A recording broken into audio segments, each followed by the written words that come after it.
What's up guys, Sophie's here to give you a full rundown on how to paint different materials using Angelus products. Now Jordan 5s are perfect because there's a lot of different materials on this shoe. The first thing we're going to go over is how to paint plastic.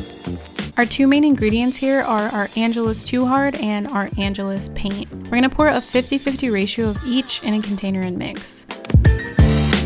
Once we've done that, we can go ahead and apply multiple coats of our color to the plastic portions of the shoe. After giving them some drying time, the last thing we need to do is seal the paint in with the finisher. Next up, let's go over how to paint midsoles. The first thing we're going to do is tape off the uppers and the sole. This will prevent paint from getting on them during the prepping process. To prep the midsole, we're going to use some Angelus leather prepare and deglazer and wipe our area down with a cotton round. After we get a smooth surface to work on, we can go ahead and start applying multiple coats of our color. The last step is to seal the paint in with a finisher. Now let's move on to painting soles.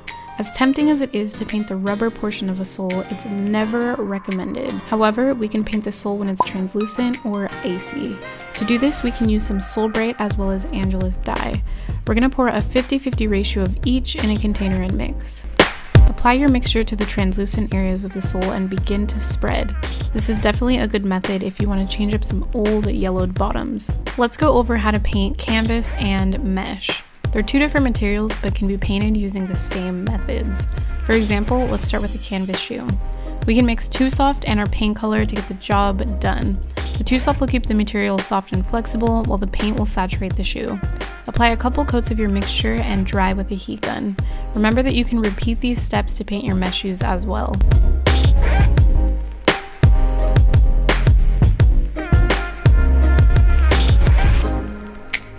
Shoes definitely aren't the only thing you can use Angelus paints on. We can even apply our colors on objects like couches. To do this, I'd recommend painting a leather strip before painting your leather couch or chair. We're going to act as this strip is the actual couch that we're painting on. The steps you would need to take are as follows. Acetone your surface, apply multiple coats of your paint, and seal the paint in with a finisher. Test different colors out to see what you like.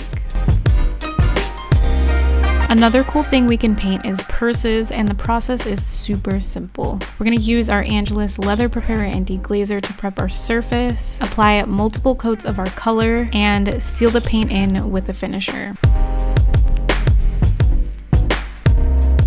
Last but not least, let's go over how to paint leather. As always, you're going to want to prep your surface with deglazer first. Since our surface is dark and we want to paint a lighter color, we're going to go over it with a coat of white first. This will allow our lighter color to show more vividly with a fewer amount of coats. Apply multiple layers until the shoe is fully pigmented. Once you're done with that, seal the paint in with a finisher. Now that you guys are familiar with painting different materials, let's get into what not to do with Angelus paints. The first extremely important thing is not prepping your surface. This will create a weak bond with the paint and the surface that you're painting on. In order to have a durable product, you're going to want to prep every time. One thing you want to avoid doing is globbing paint onto your shoe. This will create a clumpy, uneven surface. Apply a small amount and spread evenly for a smooth result. Like I said before, painting the rubber portions and soles of a shoe is extremely tempting. However, if you do this, the paint won't stick properly to the surface. The bond will be so weak that the paint can scratch off within the first step. The next thing is not taping important areas of the shoe before painting. Now this is completely up to you, and tape isn't necessary for some, but if you're a beginner or feel like you have a shaky hand, it's important to tape off areas to avoid any spilling. Sometimes the brush may flick speckles onto unwanted areas and require extra work to remove them. Lastly, when adding Angelus Duller to your paint for the matte look, make sure you don't add too much. This will create a chalky surface that is also very fragile. Add a small amount for a clean finish. Angelus paints are extremely versatile and can be used in many forms. The paint is super flexible and can be used on a ton of materials from purses, hats, watches, shoelaces, backpacks, and more. So let me ask you guys this. What project are you going to use your Angelus paint on? Thank you so much for watching, and I'll catch you guys next time.